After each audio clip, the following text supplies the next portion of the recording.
Since Seisha was little, she heard stories of her ancestors and where she came from, sparking a fire to learn more. I am a genealogist. I am a historian, like professionally. But only 5 years ago, she uncovered a family story untold. I didn't know that I had an ancestor that was affected by Juneteenth. Her third great-grandfather, John Shaw, was one of the thousands of slaves liberated in Texas on June 19, 1865. John was 10 when it happened. His mother, Elizabeth, I believe, I think she was 30 or 31, but she was sexually assaulted by her owner, and so his father was his owner. His name was William Shaw. It was a story only told by tongue, generation to generation. His story is just really fascinating. The more I read about his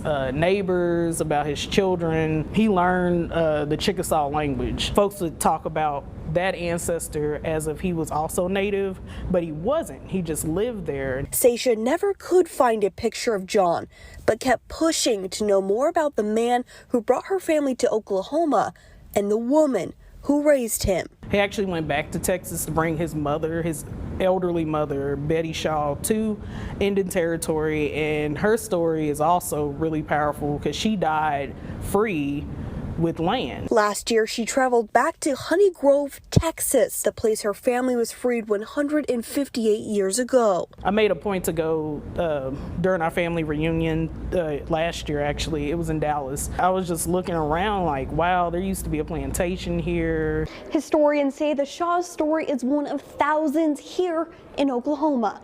The Oklahoma Historical Society says there's been a growing interest in learning more about the state's Black history as families dig into their past. To be honest, a lot of it has been more recent with all the information that came about with the Tulsa Race Massacre's 100th year anniversary, the new museum in Tulsa.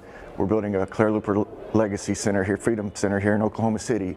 And the all Black towns that are in between the two cities are starting to look at cultural tourism too. Seisha says now Juneteenth means something more. It's not just some block party. It's not just some big celebration. It's not just a day off work. She hopes her story sparks others to talk to their families, learn their stories. You have to tell the story no matter how much the truth hurts or how uncomfortable it is. And understand where your name comes from. To know that the Shaw name does come from something much more than what I thought it did, especially with that history, yeah, I'm just going to continue to keep it.